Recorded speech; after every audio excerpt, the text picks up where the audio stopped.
Celtics getting eliminated in the conference semis. This marks the 6th straight year the reigning champion was not among the last 4 playoff teams, which is the longest streak in the NBA. It'll also be the 7th straight season that a new team will be NBA champion, which has never happened in the league's history. Warriors are the last team to repeat as champs, doing so, Swaggy, you on that 2018 team, 2017 and 2018. We also saw all 4 top seeds in the conference semis lose their first home game for the first time in league history. So what does all this say about the parity in the league right now? And is that a good thing? Uncertainty. Yeah. It's an even playing field, man. And there's no great teams. There's no dynasties yet. There's no clear. Every year it's, like you said, so when we have this conversation, like so we pick teams every year who we think could win it. Mm-hmm. And not while doing that, not one time have we said, well, this team is better than them, so we're going to go with this one. It's always, what the percentage you give this team? Mm-hmm. And it's not going to be a high percentage. Sometimes that team might get 0%. Yeah.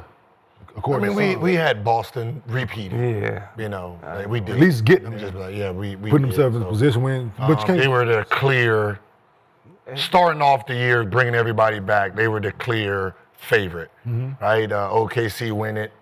Depending if something happens drastic where Giannis ends up, depending on where he ends up at, right? He ends up on a team that's a contender and that contender didn't lose their main pieces, then wherever he lands is going to be favored. Other than that, you know, OKC would be favored next year because they're going to have the structure of everybody back. Health too. It's hard to build a dynasty today because the people who are picking players aren't NBA brains. Yeah. They're paper pushers. They're businessmen that are just looking at numbers and they don't have no idea about basketball, so everything is just numbers. They looking at chat. Yeah, AI. Who will match with this team? Who should I trade? Who's the worst player on my team that I need to trade? Right, that's crazy. That's a good one. Yeah. And then, Kevin Durant. Yeah. You know what I mean? So because there are not a lot of basketball people still in the league, the executives, and the ones that are in the league, they don't have the voices. Yeah. Right?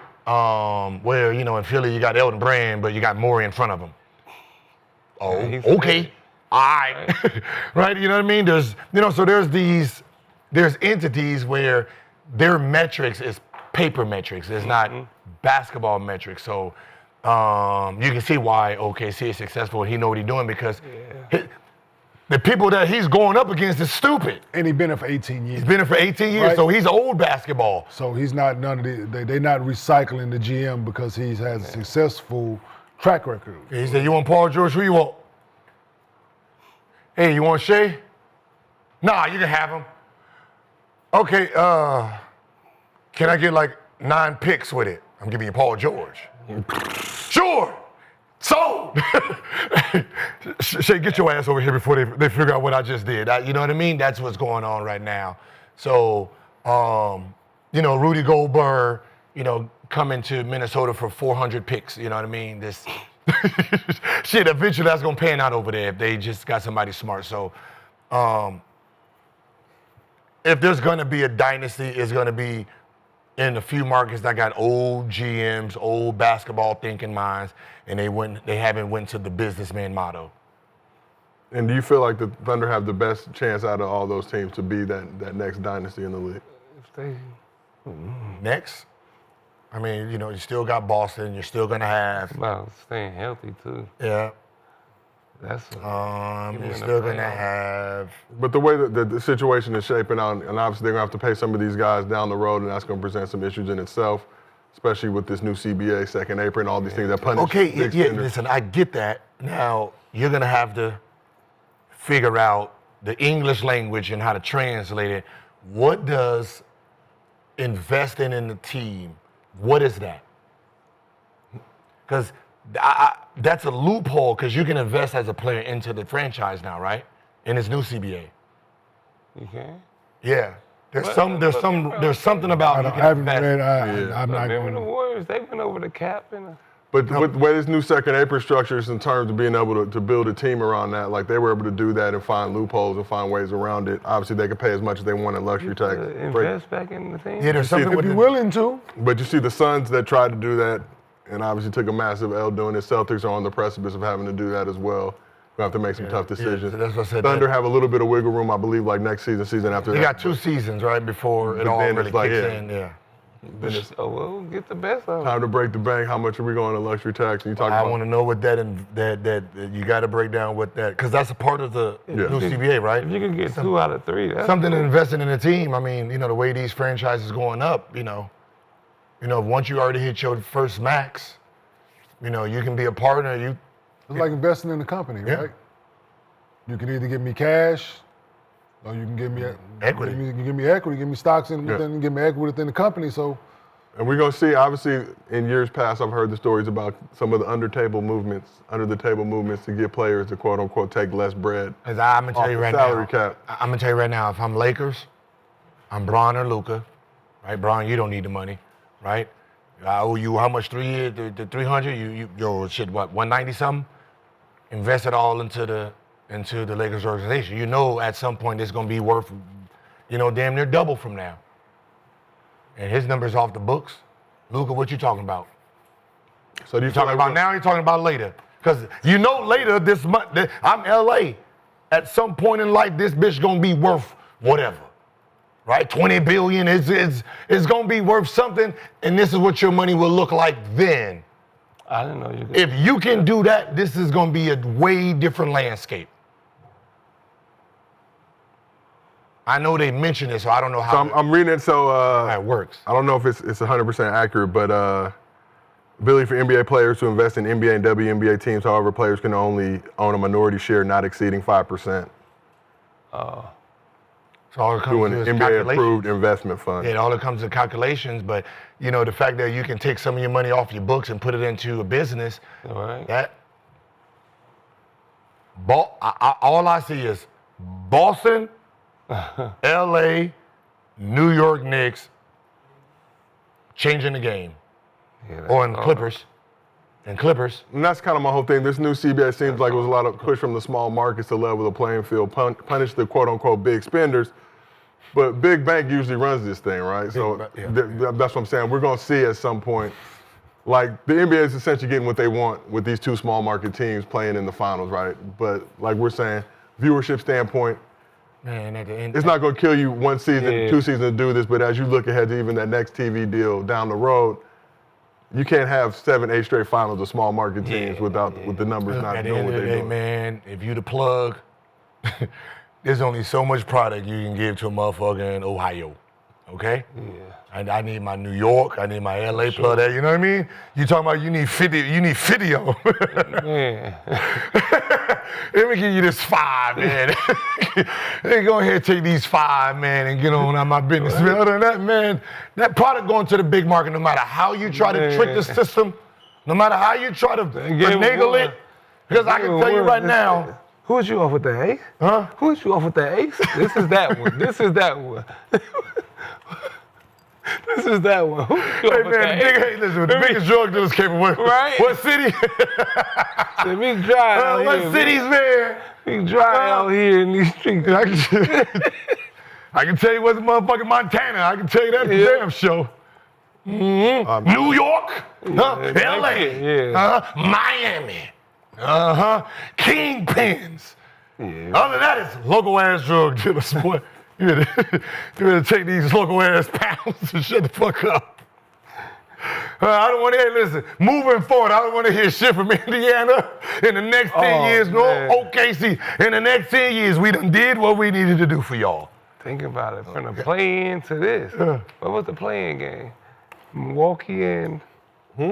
Who was in the playing game? They don't even remember. That's what I'm saying. Was it Milwaukee and... No, Milwaukee was the 5 seed, Indiana was the 4. No, I'm talking not the play-in. I'm talking about the in-season tournament. In-season tournament. Who was in the tournament? I just I know it remember was the Lakers winning. Minnesota. I mean, See? Bucks, right? Bucks and who? Remember the Lakers? Come on, Chad. I know one of y'all sorry ass teams was the other market.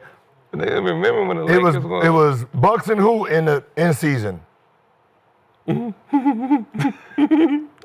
Just remember the first one. OKC. See? So for comparison standpoint, That's OKC.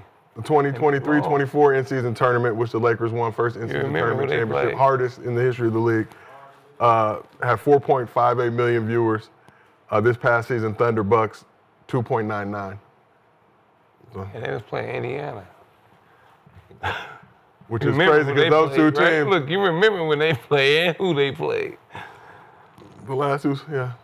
I mean, listen, it's not like, it's not like, it is the market because you got to think about where people gravitate to, right? Yeah. When you're in New York Knicks, New York Yankees, right? Those people are moving to different states, changing lives. So their fan base is coming to the games, right? Dallas Cowboys, right? They're sprinkled everywhere in this world. Oh, hell yeah. So no matter where they go, they're Cowboys gonna have a everywhere. fan base. Cowboys are everywhere. OKC fans lives in OKC. Yeah.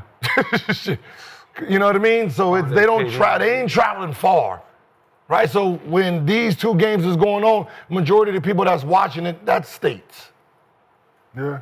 If the Knicks was on, people in LA watching, everybody around the world is watching because their fans is around the world. And that's all it is. It ain't really got nothing to do with. And it's family traditions. Yeah, yeah. Like Oklahoma City ain't been around long enough to have family traditions. Yeah. And you grew up in a household where your dad, his dad was a Lakers fan, and you gonna be a Lakers fan or a Cowboys fan or a Yankees fan or a Knicks fan. It's just generational shit. Dodgers, Red Sox, teams that's been around. Green Bay Packers. You think just Chicago Bears? Like it's just been around. You're a Bears fan, right? Yeah. So my point exactly. So, Just inherited. Yeah, I did for my dad. I dare you cheer for the Green Bay Packers to live in this household. Man. Right? So it's shit like that, right? Just you're around, so you inherit these things. They ain't been around long enough to inherit that. So I was looking at Yankees-Dodgers World Series last year, was up 67% from the 2023 World Series, also set records in Japan, obviously Shohei Ohtani, bringing the viewership in, but They put They that need bitch a little bit more excitement too over there. Just they somebody showed the that game does forward, but wanna Japan mother- obviously with Shohei. Like, don't you think they need just a little more excitement? Like, get somebody that's gonna fly. Cause when Sonics played the Bulls, that was a good. The Bulls. But I'm just it's saying, like- Gary Payton and Westbrook was Sean Kemp was a. The Rain Man. I used to like the Sonics. Then you get KD No, I mean it's. and Russ going down the lane flying on somebody. I think you need some. I mean the NBA it seems wide open, but it seems more controlled than we think it is when it comes to movement. Like Luka coming to LA was a big move. Giannis is going to be moving somewhere at some point. That's going to be a big move. So it's going to get back to the It feels like this summer is going to exciting be. because the exciting players are in kind of the markets. I mean, Ja Morant. Like we know the names. Like we know the people that if the NBA put them in big markets or they got traded to these markets, the viewership goes up because now more people are watching them because those teams got bigger fan bases, right? So if I know Brunson's over there, but if Ja Morant went to New York, Ant-Man went to New York. It's a different thing. They love Brunson because Brunson's Brunson, but now you got a dude that his game matches viewership. Yeah. That's a different beast. So the beauty about this is that Oklahoma City and Indiana, they stadium only seat a certain amount of people. Everybody else got to watch shit at home. Yep. So, right? So they better hold a campaign, tell everybody, hey, I need your phone and your tablet on, the TV on, go. Right? Have all three devices playing the game at fucking once, right? Hey, need all that viewership. I said, turn that goddamn TV on. Yes. All of them. So that's what they're gonna need in order to get the viewership what they need because of the markets, unfortunately. But it's good for the sport, man. Yeah. It is. Small doses. As you said, Gil, if it was compared to the dope game, you can't keep moving in these small I mean, You gotta hit the you're big stuck on shit. product. It's gonna help you remain consistent, Yeah. but keeps you happy, man. But you need them big markets in order to, them places where you can send them megatons. Yeah, exactly. So, Because I can tell you this, Metric tons of. hey, listen, Fieldhouse, if there's a game 6 and everybody win, there'll be more people outside than inside the arena because Yes. they can only fit so much. Yeah. Or you just They did it at the Garden. No, I'm saying they can only fit so much. Like, they got the smallest arena in the NBA. Not two small markets. Like, that's tough, though. Like, Good if for the game. OKC playing Boston, cool. Minnesota playing New York would have been. It's good. New champion, man. Yeah. It's good. Indiana playing the, like, oh, I did not know. United Center, the biggest arena in the league. Chicago? The Hawks actually have the smallest Oh, State Farm Arena by capacity. what is it at? It's black. 16? Oh. 16-6. Black. Oh, yeah, Cambridge black. ranked 25th. They got 17-9. Oh, yeah, no, they have It's 17 black. hours. Who? The Pacers, Hawks are 16. Damn. 16-6, yeah. Club place. Why to be honest, you wouldn't know it because it looked big because it's empty all the time. Yes. The Hawks. Yeah. Yeah, they Niggas But don't, that is a big ass arena. niggas don't go to the game. Niggas don't go to the game unless unless LeBron and that motherfucker. Trust. What? Unless LeBron and Steph or KD and that bitch, niggas ain't Man. going to the game. They at the strip club eating, watching it. All right, well, let's move on to Who mostly playing? fans, Eating rings. presented by our good friends over at Underdog. Download the Underdog.